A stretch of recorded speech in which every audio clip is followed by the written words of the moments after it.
পিআইডির সমস্যা, মাজা ব্যথা ছিল, অনেক ব্যথা ছিল, হাঁটতে পারতাম না, শুইলে উঠতে পারতাম না। এখন টোটালি হাঁটতে পারতেন না? হ্যাঁ, মানে হাঁটতে পারতাম না, মানে শুইলে উঠতে পারতাম না। মানে এত খারাপ অবস্থা ছিল? হ্যাঁ, তারা বলেছে, যেখানে গিয়েছি সেখানেই বলেছে অপারেশন করার জন্য। কুমিল্লা ডাক্তার দেখেছি, ঢাকার ডাক্তার দেখেছি, ওরা বলছে অপারেশন করার জন্য। পরে আমার হাজবেন্ডে ফেসবুকের মাধ্যমে দেখছে, দেখার পরে এখানে আমার প্রথমে তো আমি হাঁটতেই পারছি না, এখন তো আল্লাহর রহমতে মানে প্রথম এক সেকশনে আমি অনেক ভালো। এক সেশন দেওয়ার পরে আপনি সুস্থ হয়ে গেছিলেন? সুস্থ হয়ে গেছি। তারপর থেকে ধীরে ধীরে 10টা সেশন নিয়ে একদম পুরোপুরি সুস্থ? 10টা নেওয়া হয় নাই এখন, মানে 10 দিন চিকিৎসা নিয়েছেন, 10টা এখন নেওয়া হয় না? কয়টা নিয়েছেন? 5টা নেওয়া হয়েছে আজকে মিলে। 5টা সেশন নিয়ে পুরোপুরি সুস্থ, কিন্তু স্যার বলেছিল 10টা নেওয়ার জন্য। হ্যাঁ। ম্যাম আসসালামু আলাইকুম। ওয়ালাইকুম সালাম। কেমন আছেন আজকে? আলহামদুলিল্লাহ ভালো আছি। কতদিন চিকিৎসা নিলেন এখানে? 10 দিন। 10 দিন? হ্যাঁ। কতটুকু সুস্থ হয়েছেন এখন? আলহামদুলিল্লাহ পুরোপুরি সুস্থ। পুরোপুরি সুস্থ হয়ে গেছেন? হ্যাঁ। প্রথমে তো আমি হাঁটতেই পারছি না, এখন তো আল্লাহর রহমতে মানে প্রথম এক সেকশনে আমি অনেক ভালো। এক সেশন দেওয়ার পরে আপনি সুস্থ হয়ে গেছিলেন? সুস্থ হয়ে গেছি। তারপর থেকে ধীরে ধীরে 10টা সেশন নিয়ে একদম পুরোপুরি সুস্থ? 10টা নেওয়া হয় নাই। এখন, মানে 10 দিন চিকিৎসা নিয়েছেন, 10টা এখন নেওয়া হয় না? কয়টা নিয়েছেন? 5টা নেওয়া হয়েছে আজকে মিলে। 5টা সেশন নিয়ে পুরোপুরি সুস্থ, কিন্তু স্যার বলেছিল 10টা নেওয়ার জন্য। হ্যাঁ। আচ্ছা আচ্ছা, ম্যাম আপনার নামটা যদি একটু বলতেন। মুহাম্মদ তানজিন আক্তার। আপনার বয়স? 24। পেশায় কি করেন আপনি? আমি তো কিছু করি না। গৃহিণী? হ্যাঁ।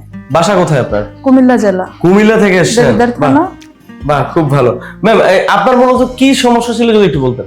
পিআইডির সমস্যা, মাজা ব্যথা ছিল, অনেক ব্যথা ছিল, হাঁটতে পারতাম না, শুইলে উঠতে পারতাম না। এখন টোটালি হাঁটতে পারতেন না? হ্যাঁ, মানে হাঁটতে পারতাম না, মানে শুইলে উঠতে পারতাম না। মানে এত খারাপ অবস্থা ছিল? হ্যাঁ, এখন আল্লাহর রহমতে আমি অনেক সুস্থ। কতদিন ধরে ছিল এই ব্যথাটা? প্রায় 8 থেকে 9 মাস। 8 থেকে 9 মাস এইভাবে চলছেন আপনি? হ্যাঁ। পারিবারিক ভাবে তো অনেক প্রবলেমের মধ্যে ছিলেন আপনি? হ্যাঁ, মানে খুবই কষ্টে ছিলাম, চলাফেরা অনেক কষ্ট ছিল। আপনার তো বেবি ছেলে মেয়ে আছে? 2টা ছেলে। তাদের দেখাশোনা করা, হ্যাঁ। পরিবারে কাজ করা, সব মিলে খুব ঝামেলার মধ্যে ছিলেন? তো অনেক কষ্টতে করছি এগুলা। কতজন ডক্টর দেখাইছেন এই সমস্যার জন্য? ডক্টর দেখাইছি 3 থেকে 4 জন। 3 থেকে 4 জন? তারা কি বলেছিল? তারা বলেছে, যেখানে গিয়েছি সেখানেই বলেছে অপারেশন করার জন্য। কুমিল্লা ডাক্তার দেখেছি, ঢাকার ডাক্তার দেখেছি, ওরা বলছে অপারেশন করার জন্য। পরে আমার হাজবেন্ডে ফেসবুকের মাধ্যমে দেখছে, দেখার পরে এখানে আমার মানে যার কাছে গেছেন সে অপারেশনের জন্য বলছে, তখন আসলে কেমন লাগছিল যে আমি যার কাছে যাই সে আমাকে অপারেশনের কথা মানে বলছে? খুবই, মানে কেউ, মানে অনেকে বাসার সবাই বলতো যে অপারেশন করলে কেউ সাকসেস হয় না, আবার কিছু ডাক্তার ছিল বলতো যে এগুলা করলে সাকসেস হবেন না, বা অনেকে আমার ননদই একজন মানে খুবই কষ্ট পাইছে, তারপর অনেকদিন পর মানে সুস্থ হয়েছে।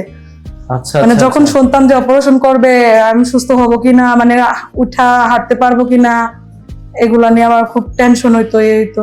খুব টেনশনের মধ্যে থাকতেন? হ্যাঁ। তো পরবর্তীতে আমাদের এখানকার সন্ধানটা আপনার হাজবেন্ড পেয়েছে? হ্যাঁ, আমার হাজবেন্ড পেয়ে সরাসরি আপনাকে এখানে পাঠাইছে? পাঠিয়েছে। এখানে আসার পরে স্যার কি বললেন?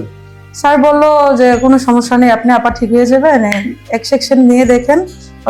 দেখছি, নিয়ে প্রথম দিনেই আল্লাহর রহমতে আমি পুরোপুরি হাঁটতে পারছি। অপারেশন করলে হয়তো আমি হাঁটতে পারতাম না, 1 মাস বেড রেস্ট থাকতে হতো। 24 ঘন্টা স্যারের রেস্ট দিয়েছে, আমি 24 ঘন্টার মধ্যে হাঁটতে পারছি, কোনো ঝামেলা হয়নি। জাস্ট আমরা এই কথাটাই মানুষকে জানাতে চাই যে আমাদের এখানে আপনি অন্তত অনেক জায়গায় জানেন, আমাদের এখানে অনেক রুগী আসে যারা 8-10 জায়গায় চিকিৎসা নেয়। এমনও হয়েছে ইন্ডিয়াতে গেছে, সেখান থেকে ফেরত আসছে। হ্যাঁ। এমন আছে যে অপারেশন করার পর দিয়ে সুস্থ হয় না। তাদেরকে তারা এখানে এসে প্রথম সেশন নেওয়ার পরে তারা দেখেছে যখন যে আমি উন্নতি হচ্ছে, তখন তারা বাকি সেশন গুলো নেয়। ঠিক এই কথাটাই আমি সবার কানে পৌঁছাতে চাই। যারা যারা ভিডিওটা এখন আপনারা দেখছেন তাদেরকে বলবো যে আপনি সব জায়গায় ঘুরে যখন হতাশ হয়ে যান, আমি বলবোই না যে আপনি প্রথমবার এখানে আসেন, আপনি প্রথমবার এখানে আসেন সেটাও আমি বলবো না। আমি বলবো যে দরকার হলে আপনি আরো 8-10টা ডাক্তার দেখেন। যখন দেখবেন যে আপনি সুস্থ হন না, তখন সর্বশেষ আমাদের এখানে আইসেন। অন্তত একটা দিন চিকিৎসা নেন, একটা দিন চিকিৎসা আহামরি কোনো খরচ না, খুব সামান্য একটা চা পানির খরচের মতো। এই খরচটা দিয়ে আপনি এখানে চিকিৎসা নেন, চিকিৎসা নেওয়ার পরে আপনি বুঝতে পারবেন যে আপনার আসলে কি সামনে চিকিৎসা নেওয়া উচিত কি না। ম্যাম আপনার কাছে কি স্যার কোনো ভিজিট নিয়েছিল? না, কোনো ভিজিট নেই। কোনো টেস্ট দেয় না আপনাকে? কোনো ভিজিটও নেয় না, কোনো টেস্টই দেয় নাই। ঠিক, আমাদের এখানে আপনি বিনা ভিজিটে ডক্টর দেখাতে পারবেন। অন্তত ডক্টরকে দেখানোর জন্য হলেও আসেন, একবার আসেন, কোনো ভিজিটের প্রয়োজন হয় না। শুধু একদিন চিকিৎসা নেওয়ার পরে আপনি বুঝতে পারবেন যে আপনার কতটুকু উন্নতি হয়েছে।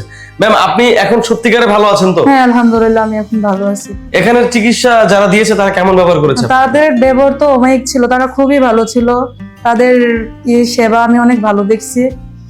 এখানে কি শুধু আপনাকে অ্যাডভান্স আকুপাংচার দেওয়া হয়েছে নাকি পাশাপাশি অন্যান্য চিকিৎসা দেওয়া হয়েছে? না, যেমন ব্যায়াম করাইছে, তারপর হিট দেওয়া হয়েছে, মানে অনেকগুলো চিকিৎসার সমন্বয়ে এখানে চিকিৎসাটা দেওয়া হয়েছে।